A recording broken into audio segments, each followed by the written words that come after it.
Vamos hoy, con la ayuda del Señor Jesucristo, a entrar a la dispensación del gobierno humano, que es la que le sigue a la dispensación de la conciencia, la dispensación del gobierno humano. Vamos a estudiarla hoy con la ayuda del Señor. Y se le llama gobierno humano a esta dispensación porque en ella Dios da la oportunidad al hombre para que demuestre sus ideas en cuanto a su gobierno humano, para que haga uso de sus capacidades, haga uso de sus estrategias y empiece a administrar a toda la raza humana. Y recibe este nombre también de postdiluviana porque fue la dispensación que vino después del diluvio.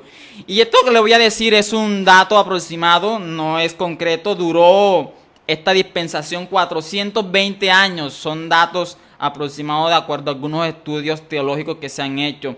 Y la narración de esta dispensación la podemos ubicar, localizar en las Sagradas Escrituras, en Génesis capítulo 8, desde el versículo 1, lo voy a leer a favor de todo. Dice: y se acordó Dios de Noé. Ahora, ahí la palabra acordó no quiere decir, amados oyentes, de que a Dios se le olviden las cosas, no, sino que estuvo todavía en el corazón, en la voluntad de Dios, de que Noé siguiese cumpliendo su propósito. Dice: y se acordó Dios de Noé y de todos los animales y de todas las bestias que estaban con él en el arca, e hizo pasar Dios un viento sobre la faz de la tierra y disminuyeron las aguas. Desde ahí algunos teólogos empiezan a ubicar la dispensación del gobierno humano. Otros la ubican desde el capítulo 7. Y finaliza en el capítulo 11 cuando se da la confusión de las lenguas, en ese pasaje donde vemos de que un grupo de hombres empieza a construir una grande edificación, y más adelante vamos a profundizar en eso. Entonces, hermano, lo que hoy nos corresponde es la dispensación del gobierno humano. En esta dispensación, como lo mencionaba al principio, Dios le permite al hombre, hermano, de que una vez bajen del arca, ellos empiecen a desarrollar sus ideas, pero continuando con el propósito de Dios de que sigan administrando lo que Dios les había dado. Y vamos aquí a resaltar unas cositas. En el versículo 6 del capítulo 8 vamos a resaltar algunas cosas importantes. Noé está en estos momentos en el arca, está a punto de salir. Dicen, de acuerdo a algunos estudios que se hacen en las escrituras y haciendo algunos análisis matemáticos, dice de que el diluvio duró alrededor de 1 año y 10 días, 7 meses desde que no entró el arca hasta que reposó en el monte Ararat, y 5 meses con 10 días. Entonces, el arca, ¿cuánto duró Noé en el arca? Bueno, hermano, duró alrededor de 1 año y 10 días, pero días o semanas antes de salir, el versículo 6 dice: sucedió que al cabo de 40 días abrió Noé la ventana del arca que había hecho. Y fíjese lo que va a suceder. Y envió un cuervo, el cual salió y estuvo yendo y volviendo hasta que las aguas se acercaron sobre la tierra. Fíjese de que Noé envía el cuervo primeramente para ver si ya hay vegetación en la tierra. Pero dice de que el cuervo iba y venía y no regresó al arca, como vamos a encontrar con lo que leemos con respecto a la paloma que envió Noé. Ahora, ¿por qué no volvió el cuervo?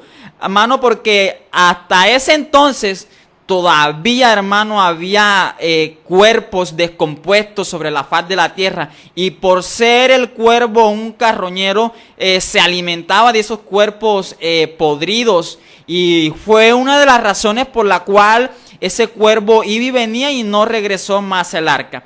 Ahora, versículo 8 dice de que envió también a sí mismo una paloma para ver si las aguas se habían retirado sobre de la faz de la tierra.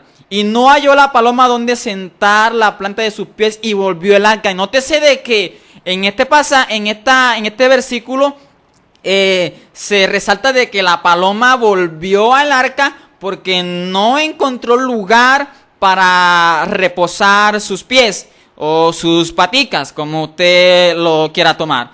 Entonces, fíjese de que primero envió el cuervo se quedó porque se estaba alimentando de esa cantidad de hombres y mujeres que no entraron en el arca y que sus cuerpos, hermanos, estaban en ese proceso de descomposición, y ahí estaba ese cuervo alimentándose, estaba solo en el gallinero y se empezó a alimentar. Pero no sucedió así con la paloma, y pasó el tiempo. Dice el versículo 18, entonces salió Noé y sus hijos, sus mujeres y las mujeres de sus hijos con él, y todo animal y todo reptil y toda ave y todo lo que se mueve sobre la tierra según sus especies salieron del arca. Fíjese, ya hasta ese momento ya el arca reposó sobre el monte Ararat, donde lo resalta la Sagrada Escritura.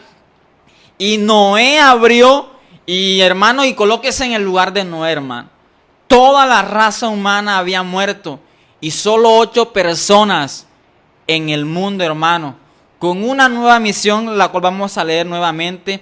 Esos animales empezaron a esparcirse, porque durante todo un año, hermano, habían estado ahí refugiados, guardados en la cobertura de Dios, porque el arca representa eso, la cobertura del Señor.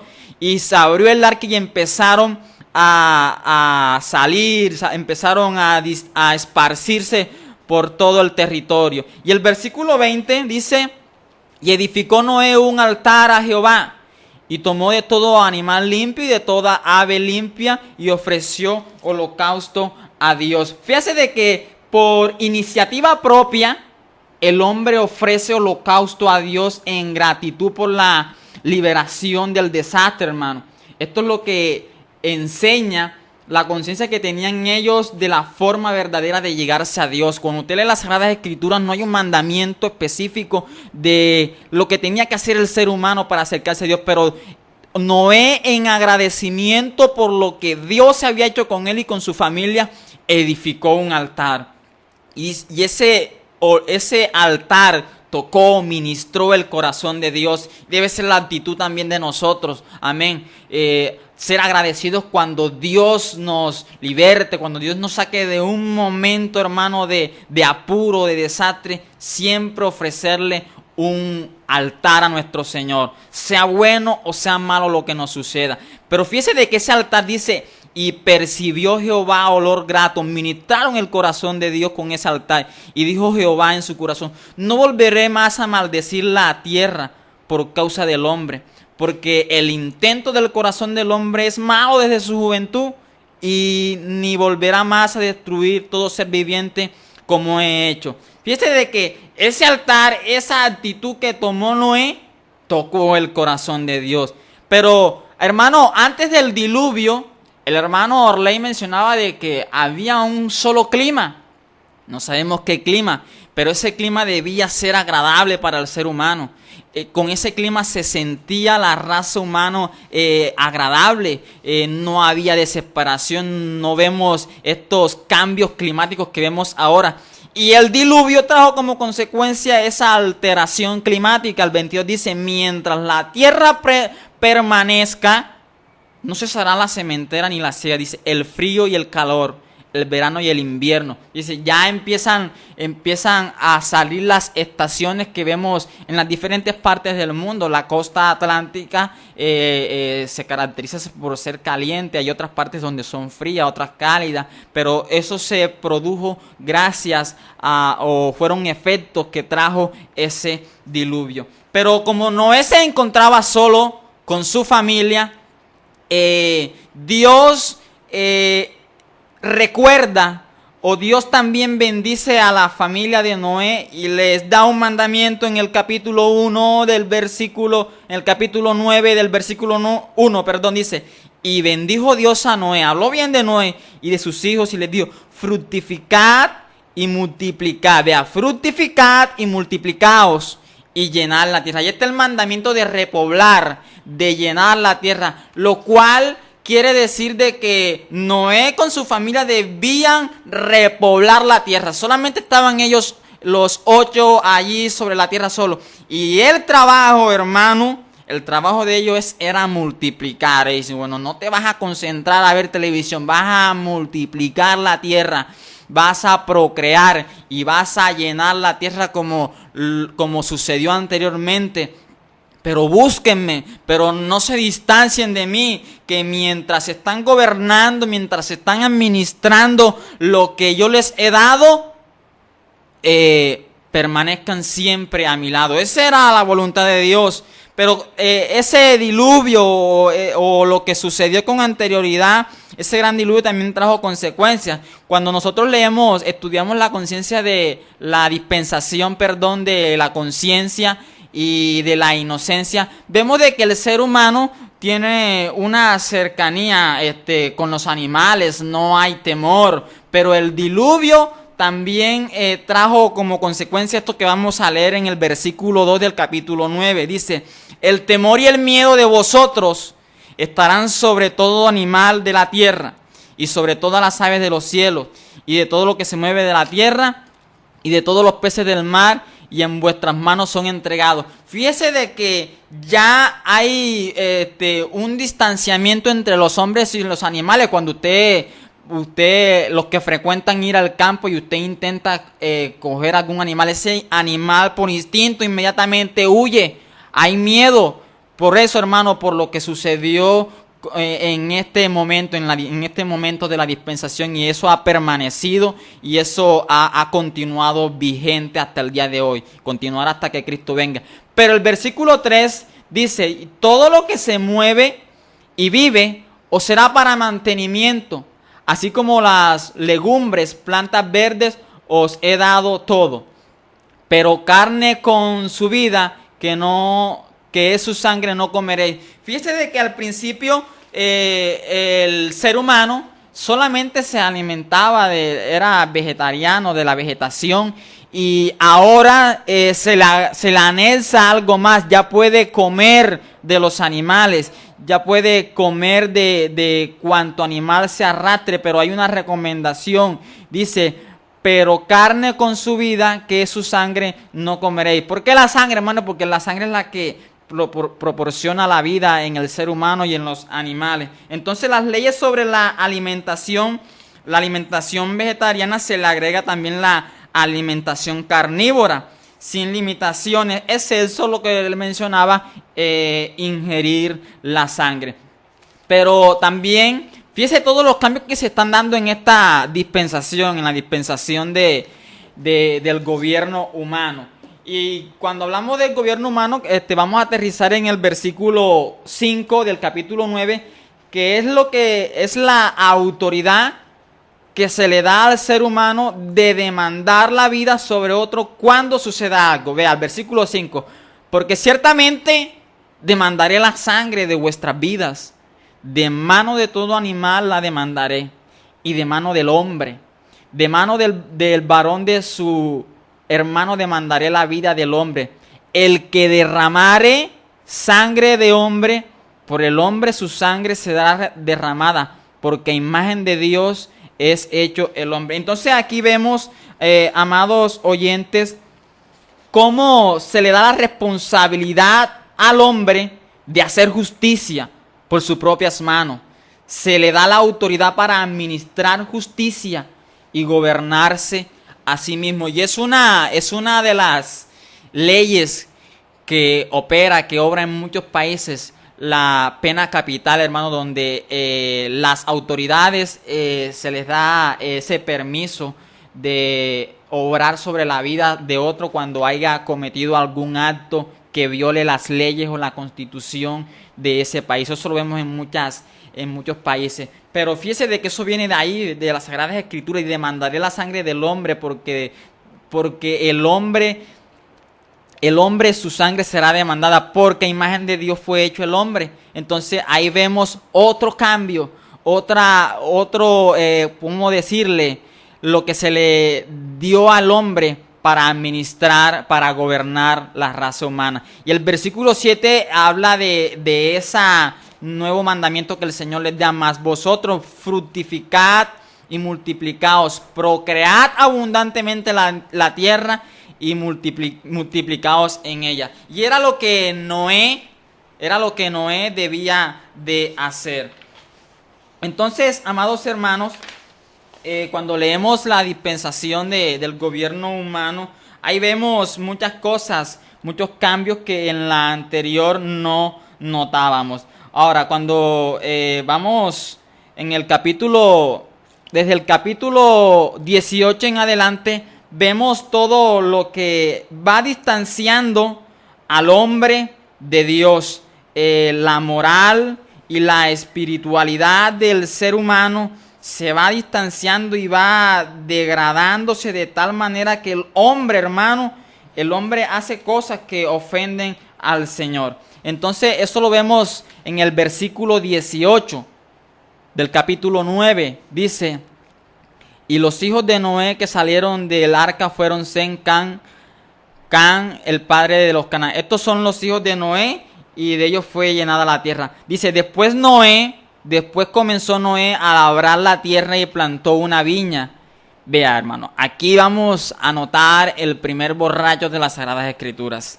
Y bebió del vino y se embriagó y estaba descubierto en medio de su tienda. Noé, hermano, dice ahí las Sagradas Escrituras que plantó una viña. Cultivó esa viña, pero empezó a hacer vino, y cada vez que iba bebiendo ese vino se iba embriagando más, se iba emborrachando más.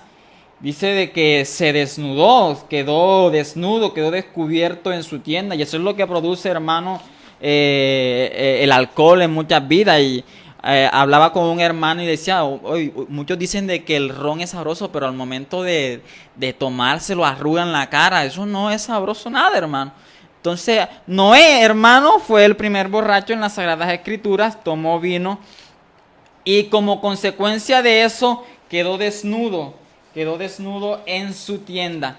Y el versículo 24 del capítulo 9 dice: y despertó Noé de su embriaguez y supo que lo que le habían hecho su hijo más joven, y empezó, hermano, a maldecir lo que le habían hecho sus hijos, y maldijo: maldito sea Canaán, siervo de siervos será de tus hermanos. Entonces ahí vamos a resaltar una cosita. Déjenme y me ubico acá.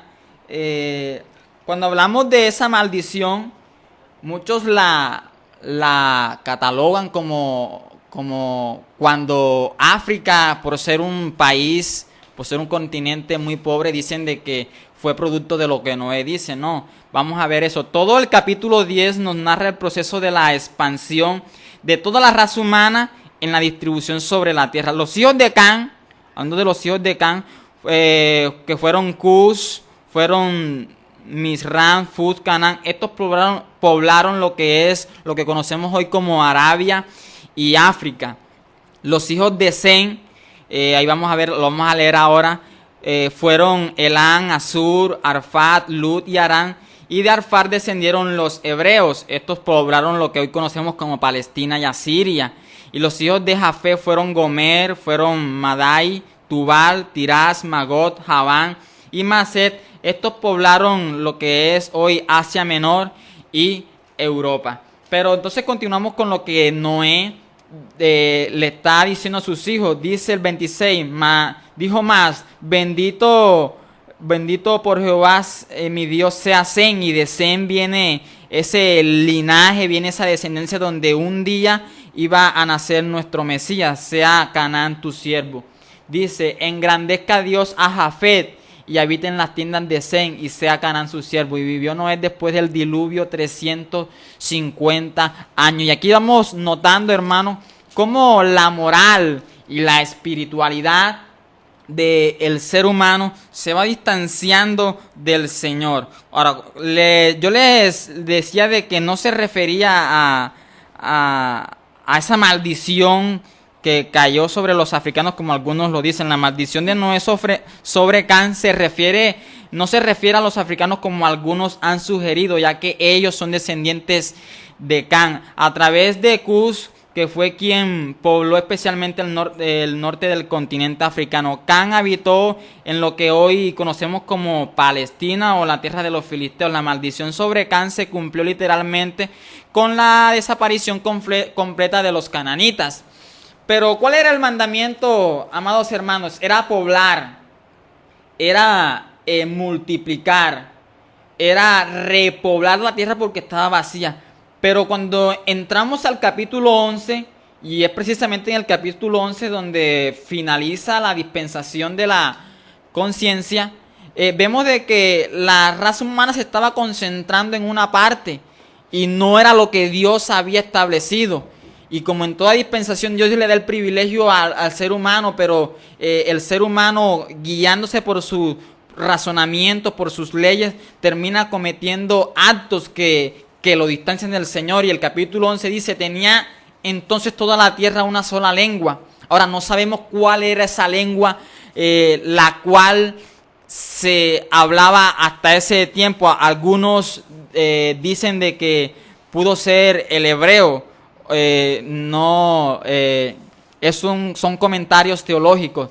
Y aconteció que cuando salieron del oriente hallaron una llanura en la tierra de Sinar y se establecieron allí. Fíjese, el escritor dice que se establecieron. No era lo que Dios había establecido, fueron lo que ellos dijeron. Y se dijeron unos a otros: vamos y hagamos ladrillos y cozámoslos con fuego. Y les sirvió el ladrillo en lugar de la piedra y el asfalto en lugar de la mezcla. Y dijeron: vamos y edifiquemos una ciudad y una torre, cuya cúspide llega al cielo, y hagamos un nombre por si fuéramos esparcidos sobre la faz de la tierra. Y yo quiero aterrizar un poquito en esa expresión, la cual dice como por si fuéramos esparcidos sobre la faz de la tierra. Todos los seres humanos hasta ese entonces tenían la mentalidad de que Dios era un Dios solamente de juicio, por lo que había hecho la vez anterior con ese diluvio, y tenían a Dios como un Dios malvado, como un Dios tirano, como un Dios sin misericordia, como un Dios sin compasión. Y seguramente ese pensamiento fue trasladado a las diferentes generaciones que estaban conviviendo en ese tiempo.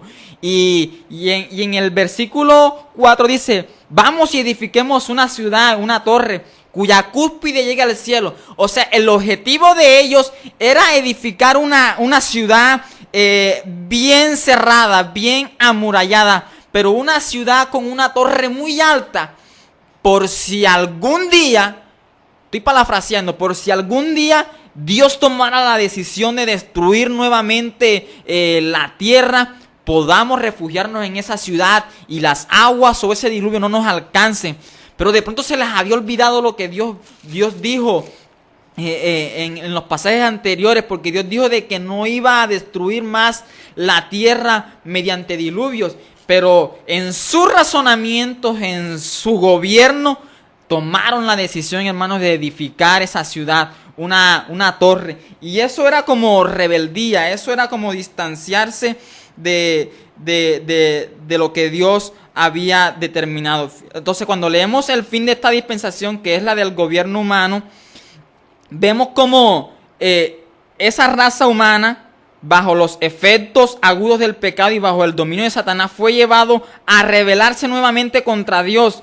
La edificación, una ciudad y una torre que llega al cielo, Él hace, y hacer un nombre, no son más que expresiones que manifiestan orgullo del corazón. O sea, el mismo espíritu de Luzbel. La frase por si fuéramos esparcidos sobre la faz de la tierra pone de manifiesto la conciencia de que lo que hacían estaba, fuera, hermano, de lo que Dios había preparado para el hombre. Entonces, amados hermanos, vemos aquí una raza humana rebelde, distanciada, con la mentalidad atestada, y empezaron a edificar. Y dice el versículo 5: y descendió Jehová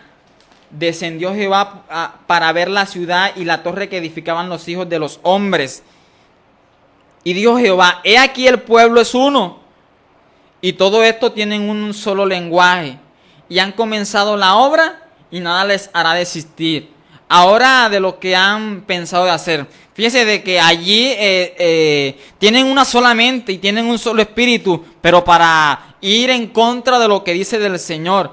Y Jehová, viendo la intención, entonces le toca proceder y ponerle fin a lo que están levantando. Ahora pues, dice, ahora pues descendamos y confundamos sus lenguas. Y aquí también quiero analizar algo. La palabra ahí descendamos y confundamos está en plural.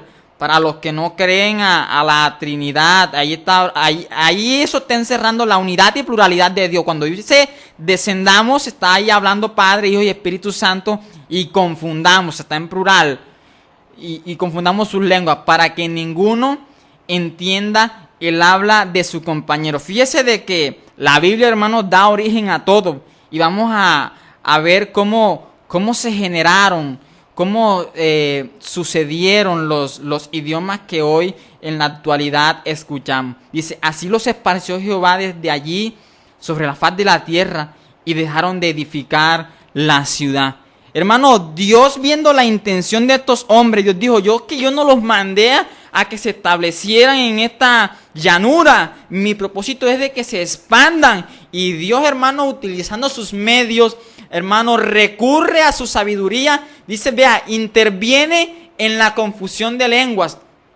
Y fue una de las maneras con las cuales pudieron ir a diferentes partes del mundo a cumplir entonces a las malas lo que Dios les había dicho. Dios les dijo a las buenas, multiplicad y repoblar la tierra, y como que no obedecieron. Pero ahora entonces Dios le toca utilizar otro mecanismo para expandirlos sobre la faz de la tierra. Y seguramente estaba uno de arriba y pásame la palation. Y what's your name? What? No le escuchaba, hermano. Había confusión de lengua. Ahí estaba el chino, ahí estaba el portugués, ahí estaba el alemán, ahí estaba también un sanjuanero, estaba un matense, estaba un barranquillero, hermano, con lenguas confundidas. Y ahora en ese, como cada quien tiraba para su propio idioma, bueno, contigo es con quien yo me entiendo. Y esos fueron cogiendo diferentes destinos, diferentes rumbos, y fue una de las maneras como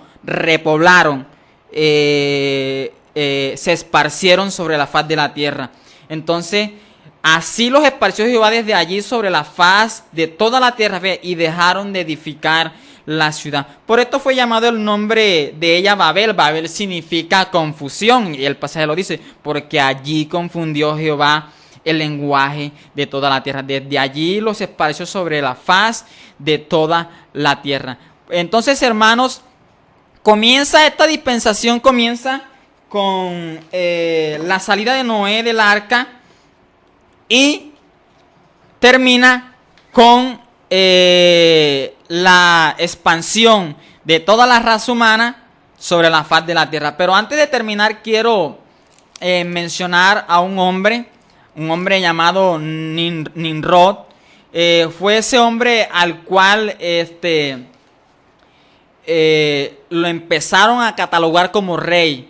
En el capítulo 10 del versículo 6 dice, los hijos de Can, Cus, Minrai y Fut fue Can. Dice, y los hijos de Cus, Seba, Avila, Sata, Rama, Sateca, nombres bastantes, hermanos, no se les ocurra ponérselo a sus hijos. Y los hijos de Rama, Seba y Devan. Y Cus engendró a Nimrod, quien llegó a ser el primer poderoso en la tierra. Fíjese de que Nimrod fue el primer poderoso, por decirlo así, el primer gobernante, el primer hombre con poder. Dice, este fue vigoroso cazador delante de Jehová, por lo cual se dice, así como Nimrod, vigoroso cazador delante de Jehová. O sea, su nombre, hermano, su vida se volvió un refrán en ese entonces, hermano. Cuando dice, por lo cual se dice, eso es un refrán.